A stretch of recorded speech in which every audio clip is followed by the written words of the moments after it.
Hello students, आप कैसे हैं सभी। मैं आपके अपने YouTube चैनल पे आपका फिर से स्वागत करता हूं।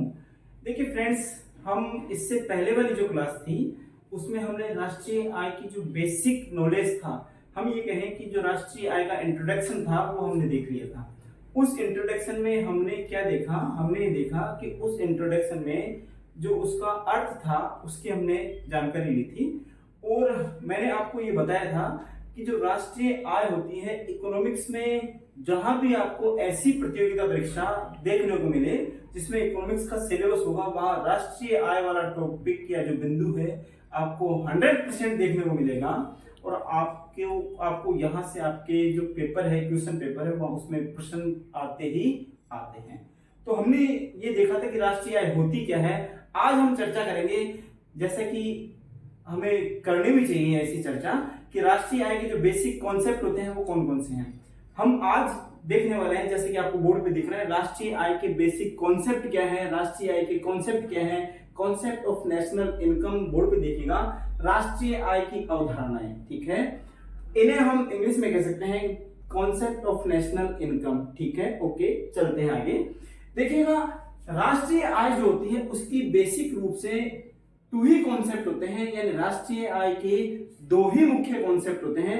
बाकी अदर जो कॉन्सेप्ट होते हैं वो इसी, हम कह सकते हैं इन्हीं दो कॉन्सेप्टों से निकले हुए हैं, ठीक है। मुख्यतः राष्ट्रीय आय के जो टू कॉन्सेप्ट है वो कौन कौन से कॉन्सेप्ट हैं, देखिएगा। First is national product, first is national product, जैसा कि आपको बोर्ड पे दिख पा रहा है। पहला जो कॉन्सेप्ट है वो है राष्ट्रीय उत्पाद, ओके। और दूसरा जो कॉन्सेप्ट है वो कौन सा है, घरेलू उत्पाद, डोमेस्टिक प्रोडक्ट, ओके। ये डोमेस्टिक जो प्रोडक्ट होते हैं वो क्या है, ये देखिएगा थोड़ा सा। डोमेस्टिक जो प्रोडक्ट है वो क्या होते हैं और नेशनल जो प्रोडक्ट है वो क्या होते हैं। बेसिकली हमने कहा कि राष्ट्रीय आय की दो ही अवधारणाएं हैं, दो ही कॉन्सेप्ट हैं, बाकी जितने भी कॉन्सेप्ट हैं वो सारे इन्हीं से निकले हुए हैं। आगे हम चर्चा करते हैं, जैसा कि आप बोर्ड पे देख पा रहे हैं कि शेष सभी कॉन्सेप्ट इन्हीं पर आधारित हैं। मूलतः दो कॉन्सेप्ट हैं, बाकी जितने भी नेशनल इनकम के कॉन्सेप्ट आने वाले हैं वो इन्हीं पर बेस हैं, इन्हीं पर आधारित हैं, ठीक है। अब राष्ट्रीय आय के जो कॉन्सेप्ट हैं उनको हम कुछ आधारों में डिवाइड कर सकते हैं, कुछ आधारों पे इनको हम अलग अलग भागों में बांट सकते हैं। जो पहला इनको अलग अलग भागों में बांटने का आधार है वो कौन सा है, हम कह सकते हैं उत्पत्ति के आधार पे, यानी इनका जो हम कहें ओरिजिन हुआ है, इनका जो उद्गम हुआ है वो किस आधार पे हुआ है। देखिए, उद्गम के आधार पे या इनकी उत्पत्ति के आधार पे राष्ट्रीय आय के जो कॉन्सेप्ट हैं उनके प्रकार कितने हैं, दो। वो कौन कौन से हैं, जैसा कि आप बोर्ड पे देख पा रहे हैं, जीएनपी एंड जीडीपी, जीएनपी और जीडीपी।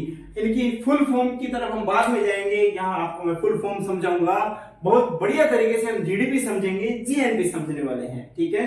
पर थोड़ा वेट कीजिएगा, आराम से देखिए वीडियो को, हम सीडी बाय सीडी हम गए, स्टेप बाय स्टेप आगे बढ़ेंगे, ठीक है। हमने ये कहा कि जब राष्ट्रीय आय के कॉन्सेप्ट की बात हम करते हैं तो राष्ट्रीय आय के जो कॉन्सेप्ट हैं उसको ओरिजिन के आधार पे, उत्पत्ति के आधार पे दो कॉन्सेप्ट हम देखते हैं, कौन कौन से हैं, जीएनपी एंड जीडीपी, ओके, ठीक है। उत्पादों के मूल्यांकन के आधार पे, यानी जब हम राष्ट्रीय आय का मेजरमेंट करते हैं, मूल्यांकन करते हैं, तो उत्पादों के मूल्यांकन के आधार पे राष्ट्रीय आय के कुछ कॉन्सेप्ट हमें देखने को मिलते हैं। वो कौन कौन से हैं, देखिएगा। First is GNP MP, GNP MP. यहां मैं आपको एमपी और एफसी का अभी जो अर्थ है वो स्पष्ट कर दूंगा। देखिए, जीएनपी एमपी, दूसरा है GNP FC, okay. Third is GDP MP and last और फोर्थ जो है वो है जीडीपी एफसी। देखो, एमपी का मतलब होता है मार्केट प्राइस, एमपी का मतलब क्या होता है, मार्केट प्राइस। हम ये कह सकते हैं कि जब भी राष्ट्रीय आय की गणना होगी तो यहाँ गणना दो आधारों पे होती है। राष्ट्रीय आय का जो मेजरमेंट होता है वो दो आधारों पे होती है। पहला हम ये कह सकते हैं मार्केट प्राइस के आधार पे, और दूसरा जो है जैसा कि आपको एफसी दिख रहा है, एफसी का मतलब होता है फैक्टर कॉस्ट, यानी साधन लागत के आधार पे। तो राष्ट्रीय आय की गणना के हम ये कह सकते हैं मूल्यांकन के आधार पे कितने प्रकार हैं, हम ये कह सकते हैं 4 प्रकार हैं। कौन कौन से? उत्पादों के मूल्यांकन के आधार पे, यानी जो प्रोडक्शन होता है उसके मेजरमेंट के आधार पे कितने टाइप हैं? 4 टाइप हैं।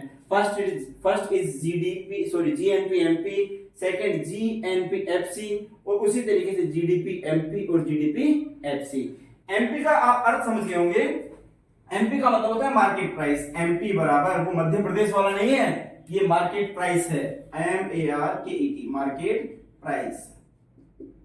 ओके। एफसी का मतलब होता है factor cost, FC, factor cost. ठीक है, तो एमपी और एफसी ये आपके काम आने वाला है आगे, तो इसका थोड़ा सा गौर करके समझिएगा। देखिए, इसके बाद में अगर हम बात करें कॉन्सेप्ट जो है, वो तीसरा कॉन्सेप्ट जो हम आधार ले सकते हैं तीसरे कॉन्सेप्ट की उत्पत्ति का, वो कौन सा है? Net concept. नेट कॉन्सेप्ट यानी इसे आप हिंदी में कह सकते हैं निवल या शुद्ध अवधारणाएं। निवल या शुद्ध अवधारणाएं, शुद्ध से मतलब होता है कि यहां जो भी आपको अवधारणाएं मिलेंगी उसमें कोई भी अशुद्धि शामिल नहीं होगी। दैट इज हम कह सकते हैं नेट प्रोडक्ट। नेट प्रोडक्ट जैसे एनएनपी, उसी तरीके से एनएनपी एफसी।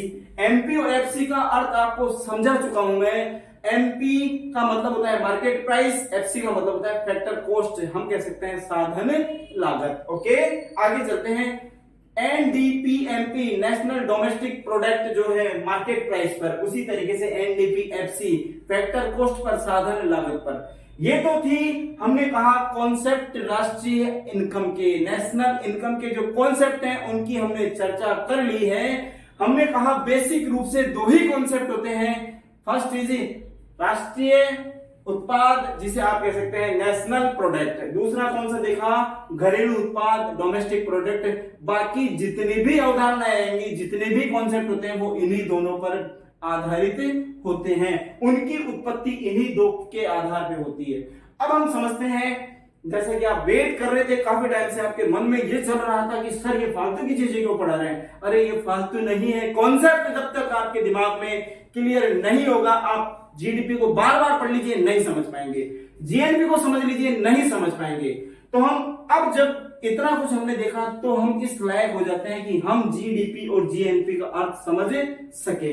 देखो यहां जीडीपी, G4 होता है ग्रोस, G4 होता है ग्रोस। ग्रोस का मतलब होता है सकल, जी ग्रोस। ठीक है। डी का मतलब होता है domestic, domestic. Okay. And P for parrot पढ़ा है, यहां पैरोट नहीं है, यहां प्रोडक्ट है, प्रोडक्ट। हम कह सकते हैं ग्रोस डोमेस्टिक प्रोडक्ट। हिंदी कहें तो हम ये कह सकते हैं सकल घरेलू उत्पाद, सकल घरेलू उत्पाद, सकल घरेलू उत्पाद। ओके, ये सकल घरेलू उत्पाद क्या होता है? बड़ा सिंपल है, ये घर की बातें हैं और घर की बातें बड़ी आसानी से समझ में आ जाती हैं अगर रुचि लेके समझते हैं तो। देखिएगा, सकल घरेलू उत्पाद, अगर हम इसको ये कहें कि सकल का मतलब होता है संपूर्ण, ग्रोस का मतलब हम लेते हैं होल प्रोडक्ट से, जितना भी प्रोडक्शन हुआ है उससे। यहां डोमेस्टिक है तो डोमेस्टिक का मतलब होता है घर, यानी घरेलू, और प्रोडक्ट होता है उत्पाद। आपके घर के अंदर, अब घर से क्या मतलब है? हम देश की बात कर रहे हैं, नेशनल इनकम की बात कर रहे हैं, तो नेशनल जहां आ गया, राष्ट्रीय आपको शब्द मिल गया।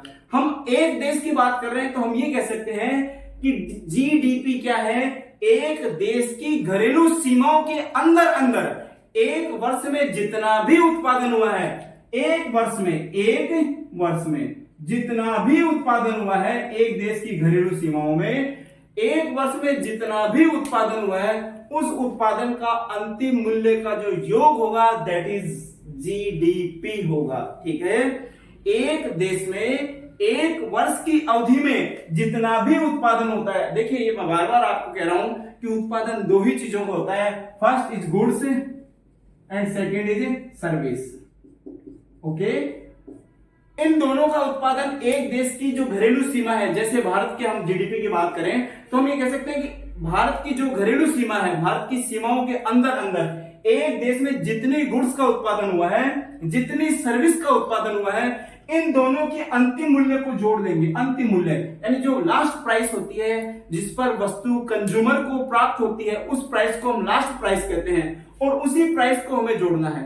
अगर हम उस प्राइस को जोड़ देते हैं तो हमारे पास जो हम कहें जो राशि प्राप्त होती है वो कौन सी प्राप्त होगी, जीडीपी की प्राप्त हो जाएगी। ओके, देखिए अब यहां डिफरेंस क्या है, आपको सिर्फ यहां डी है और यहां एन है। ओके, यानी जीडीपी में जी का वो है ग्रोस, डी का डोमेस्टिक और पी का प्रोडक्शन। यहां जो जीएनपी है उसमें भी जी का तो ग्रोस बनेगा, पी का प्रोडक्शन बनेगा, लेकिन एन का डिफरेंस आ रहा है, एन का मतलब होगा नेशनल। तो यहां हम कह सकते हैं gross national production product P. Okay, gross national product. Hindi कहें तो आप ये कह सकते हो सकल राष्ट्रीय उत्पाद। देखो बड़ा सिंपल है। देखो हमने कहा कि यहां घर की बात है और यहां बात किसकी आ रही है, राष्ट्रीय सीमाओं की। यानी जब हम कहें कि घर का जो उत्पादन है उस घर के उत्पादन में हम विदेशों से प्राप्त अगर उत्पादन भी जोड़ लेते हैं, घर का जो उत्पादन है उसमें हम विदेशों से प्राप्त जो प्रोडक्शन है उसे भी अगर जोड़ लेते हैं तो कौन सी अवधारणा बन जाएगी, जीएनपी की अवधारणा बन जाएगी। बड़ा सिंपल सी बात है, देखिएगा इसको हम ये कह सकते हैं जीएनपी बराबर GNP is equal to GDP plus हम ये कह सकते हैं net export, NX net export. यानी जितना हमने विदेशों को माल भेजा है उससे हमें जो पैसा प्राप्त हो रहा है दैट इज विदेशी आय। ये क्या है, हम कह सकते हैं फॉरेन इनकम है, फॉरेन इनकम है। नेट एक्सपोर्ट जो है जितना हमने देखिए घर में उत्पादन किया, घर की सीमाओं में जो उत्पादन किया उसमें अगर हम विदेशी आय भी जोड़ देते हैं, विदेशी आय बार बार कह रहा हूं मैं, अगर उसमें हम फॉरेन इनकम को जोड़ देते हैं तो हमारी जो अवधारणा बनेगी वो कौन सी बन जाएगी, जीएनपी की अवधारणा बन जाएगी। अब यहां से एक बड़ा सिंपल क्वेश्चन बार बार एग्जाम में पूछा जाता है, वो क्या है कि जीडीपी और जीएनपी में अंतर किसका होता है। मेरे भैया यहाँ सीधा सा अंतर किसका होता है, विदेशी आय का अंतर होता है। समझने की बात है कि जीडीपी और जीएनपी में अगर कोई अंतर है तो किसका अंतर है, विदेशी आय का। जीडीपी में क्या करते हैं, घर की सीमाओं का उत्पादन जोड़ते हैं और विदेश जो हम कह सकते हैं जीएनपी है उसमें हम घर की सीमाओं के उत्पादन के साथ साथ में कौन सा उत्पादन जोड़ लेते हैं, विदेशों में जो उत्पादन किया गया, हमारे जो देश के निवासी है उनके द्वारा जो उत्पादन किया गया है वो विदेशी आय है और उस आय को हम क्या करेंगे, हमारी राष्ट्रीय आय में जोड़ लेंगे, वो क्या बन जाएगी, जीएनपी बन जाएगी। अब यहाँ आप सूत्र रूप में ये भी कह सकते हैं कि अगर हमें जीएनपी से जीडीपी निकालना हो, देखिए हम कहें जीडीपी बराबर, अब आपको जीडीपी का कैलकुलेट करना है तो आप ये कह सकते हैं जीएनपी माइनस एनएक्स। एनएक्स का मतलब आपको पता है विदेशी आय, फॉरेन इनकम, फॉरेन एक्सपोर्ट, विदेशी आय। ओके, देखिए बड़ा सिंपल है, एक को दूसरे से जोड़ते जाइए, आपकी जितने भी अवधारणाएं वो अपने आप बनती जाएंगी। हमने कहा जीएनपी क्या है, जीडीपी की राशि में आप क्या जोड़ दीजिए, विदेशी आय जोड़ दीजिए, क्या बन जाएगी, जीएनपी बन जाएगी। और अगर जीडीपी मालूम करनी है हमें तो क्या कर दीजिए, जीएनपी की राशि में से विदेशी आय घटा दीजिए, क्या बन जाएगी, जीडीपी की राशि बन जाएगी, हम कह सकते हैं डोमेस्टिक प्रोडक्शन बन जाएगा। तो प्यारे विद्यार्थियों, इकोनॉमिक्स के बारे में मैं आपको बार बार कहता हूं कि बड़ा सिंपल फंडा है, एक को दूसरे से को रिलेट करते चलें, जोड़ते चलें और आपकी अवधारणाएं बनती चलेंगी। ओके, हमारे साथ रेगुलर बने रहिए और अपनी पढ़ाई को आसान बनाइए। अपने जो भी आपको हम कहें कठिन बिंदु लगते हैं इकोनॉमिक्स के, वो बिल्कुल किस तरीके से आसान होते जाएंगे और आपको पता भी नहीं लगेगा कब आपकी तैयारी कंप्लीट हो गई। तो स्टूडेंट्स रेगुलर हमारे वीडियो देखते रहें और अपनी तैयारी को शिखर पर पहुंचाएं। Thank you.